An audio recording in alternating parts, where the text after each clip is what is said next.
Hey guys, it is me again. Today is Thursday, November 10th. That makes it day 314 on our project Serving More.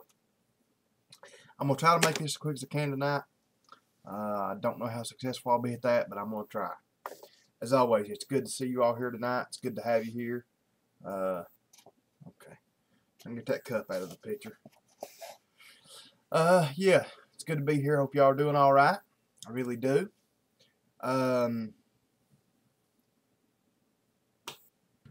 Let's see, guys. It's I need you guys. I know you're always reliable, and I know you're always praying for me, but I need some more prayer, especially if you guys that see this tonight. We've got a car at work that's killing us right now, so pray for that for us. It's a Mustang, and we've had to change the AC accumulator dryer in it, and the car's been in a wreck. And if I'd have known that we was going to run into this, I would have not changed it. But you know, we had to put a new compressor and everything on it, and it's best to change them. Anyway, the end of it, where it goes, your actual evaporator core that goes inside the car, this thing uses like a quick connect fitting, and the connection on where it goes in the firewall into the evaporator core, it's got a flyer on it, and it, like I said, it's just a quick connect fitting. Anyway, where this thing's been in a wreck and all this, that thing is bent and it's not flared right, and we can't get the new dryer to go on it. And I just don't know what to do. We worked on it yesterday. We worked on it some today. We've been trying to reshape it and file it and everything else, and we've not had any luck yet. I don't know what to do. I thought about buying a new evaporator, cutting the end off of it, taking this in and sticking to this one and soldering them together. I've got an end that I could use, but it's steel. And see, the evaporator that's in the car is aluminum. And I know there's specialty like soldering products out there where you can solder iron or steel to aluminum. You know, low tensile strength stuff. You know, but this would work. But I don't have any. You know, and I'd have to order it and all this. And so I don't know what to do, guys. I'll be honest. I don't know what to do. So you guys just pray that the Lord will give me a fix on that. Give me some way out of that. Something else, I wanted to give a shout out. A channel that I think most of you guys will like. I know Brother Woody will. Him into motorcycles like he is. It's a guy that actually I found through Milo's channel, and I've been watching him, and I love his videos. He's a hoot. The name of the channel is actually Moonfleet 41. He calls it Del Boy's Garage. I think his name actually is Derek, I think. But like I said, he calls it Del Boy's Garage. He's from across the pond, so you know, he's from a little distance away. But he's got an old Suzuki Bandit rat bike that he's just making it look like an old Road Warrior bike. Look like something out of the Road Warrior movie. You know, just got chains hanging on it, and he's painted it chalkboard black.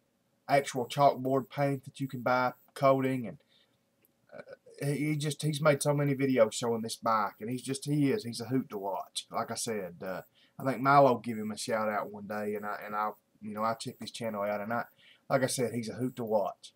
So I'm gonna, if I can remember it, I'm gonna try to put a link to his channel on this video, guys. So you guys that like watching motorcycle type stuff and just want to watch a guy that makes good videos, you know, and is a hoot to watch, go check him out, and tell him I sent you. Anyway, let's get started tonight, guys. Like I said, I gotta try to make it as quick as I can. Get it to the important part. Acts chapter 14, starting in verse 1. Here we go. And it came to pass in Iconium that they went both together into the synagogue of the Jews, and so spake, that a great multitude both of the Jews and also of the Greeks believed. But the unbelieving Jews stirred up the Gentiles, and made their minds evil affected against the brethren. Long time therefore abode they speaking boldly in the Lord, which gave testimony unto the word of his grace, and granted signs and wonders to be done by their hands. But the multitude of the city was divided, and part held with the Jews, and part with the apostles. And when there was an assault made both of the Gentiles and also of the Jews with their rulers to use them despitefully and to stone them, they were aware of it, and fled unto Lystra and Derbe, cities of Laconia, and unto the region that lieth round about. So it's basically just saying they caught wind that as usual, that the Jews were the highfalutin religious bigwigs didn't, they were running them down. They were going to try to stone them. They were going to try to kill them. So of course the Lord was protecting them. He always give them warning so they could get out of there. You notice, guys, this is a good analogy for our lives. How many times in our lives do we have problems and we say, boy, the Lord could have kept that from coming to me. He could have kept this from happening. Well, look at the apostles here. They were out preaching. They were out running around with nothing but, some of them with camel hide on and barefooted, and some of them had sandals on.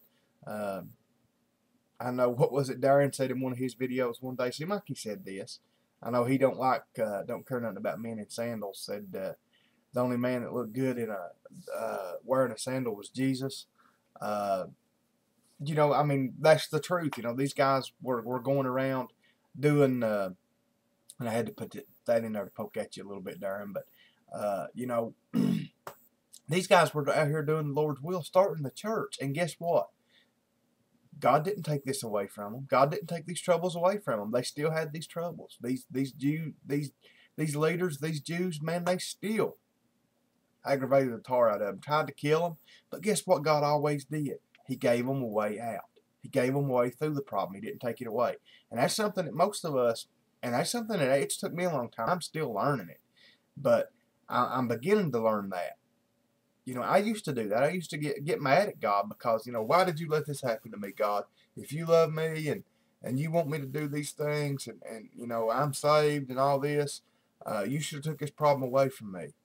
No. What we need to start doing is realizing when we get through it that God has made the way out. God give us the way out, and we need to thank God for making the way out. Because when he lets us go through the problem, guess what he does? He builds us up. He makes us stronger. He gives us more faith. He gives us more patience. He teaches us how to be stronger and better in this life. Same way with these guys. Verse 7, and there they preached the gospel. And there sat a certain man at Lystra, impotent in his feet, being a cripple from his mother's womb, who never had walked. The same heard Paul speak, who steadfastly beholding him, and perceiving that he had faith to be healed, said with a loud voice, Stand upright on thy feet. And he leapt and walked. So right here, Paul just told him, the Holy Spirit told Paul, hey, this guy, he's got the faith that he can be healed. So, and Paul just looks over at him and he says, get up, you're healed. Get up, you can walk. The guy stood right up, hadn't walked from birth. Just amazing things. But anyway, guys, that's 10 verses. Looks like that's where we're going to stop tonight. Like I said, guys, just pray for me. And we had our church cleaning tonight. I didn't want to tell you about that. Had a good time. Really did. To be honest, guys, it surprised me at the people that showed up. It really did. To be honest, I was expecting, let's see, me, Dad, I was expecting about 6 people. To be honest about it, is what I was expecting. And we ended up having,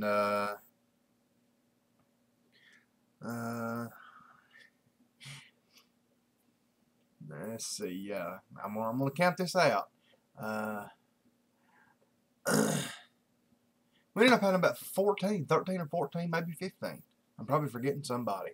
But we really did. We had about, and I know y'all going to make fun of me for counting on my fingers, but I have to do that when I'm counting people. We really did. Had a good turnout. Give the church a good cleaning. Rearranged the piano and stuff. Rearranged the furniture. Made it look a little better. Give us a little more room up there around the podium. And just, I don't know, guys. Just really, we felt, I don't know. I just felt good. I mean, I just, I got that sense of here the whole church was, or at least the people that care about the church, not the whole church, the people that want to do and want to, people that have not given up on the church, and people that have not got mad and stomped off, and that kind of deal. People that actually care about serving the Lord and want to do stuff, they showed up and they pulled together, and we had a good time. You know, we did.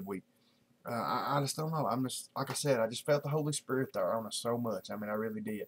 We had a good prayer at the end, and you know, it's just, it really felt good. I never thought, that's what I joked to him. I said, I'll be honest, I never thought that I could come to a cleaning. I never thought cleaning would make me feel so good. But you know, that just shows, guys, the Lord can do it anytime, anywhere. And I needed it. I'm not going to lie about it. You know, Sunday I got aggravated at church, you know, and I just, you know, I told some people, you know, I told the people there that I was even thinking about quitting the church. And you know, you guys have helped me. You know, you guys have given me some words of encouragement and prayers, and I do appreciate you for that. And you know, the Lord, He really did. He gave me a blessing tonight. So anyway, guys, thanks for being here. Hope you guys get a blessing out of this. I know that some of you said that you do. I hope you do. So I guess that's it for tonight. Like I said, guys, go check out Moonfleet 41's channel. I'll put the link. Del Boy's Garage. He really is. He's a hoot. He really is. I like watching him. Go check him out and tell him I sent you. If you sub to his channel, you know, leave him a comment or something. You know, I don't even know if, you know, don't know how many of you guys are into that kind of stuff, but I know some of you are. So go check him out. And anyway, guys, I guess that's about it. Good Lord willing, I'll see y'all tomorrow night. And like I said, guys, pray for me tonight. And tomorrow when you see this, pray for me that I can figure something out on that car. I mean, I don't. See, the thing about it too, and I didn't tell you guys this. This car's been wrecked several times, I think, and the dash in it is just, it's the body shop. He had to take it back to the body shop like 4 times to get the dash straightened out in it. They've got the dash pulled and bolted and jury rigged in. And to be honest, you know, I'd have to pull the whole dash out to put a new evaporator core inside this thing. And I think where this car's been wrecked and it's in such a bind, I think if I took the dash out of the car, I'd never get it back in it. So I don't want to have to do that. If it wasn't for that, I'd just tear the dash out, put a new evaporator in it, and charge the guy. I mean, you know, he'd pay it. But I don't know if I can ever get it back together, like I said, because the car's been wrecked so hard and it's so crooked. Everything's crooked. I mean, it's awful. So if any of you guys have you know, if you kind of know what I'm talking about and you've got some kind of idea, you know, splurt it out there, give it to me, and I appreciate you all. Pray for me. Like I said, good Lord willing, I'll be here tomorrow night. Until I see y'all again, good night, and God bless.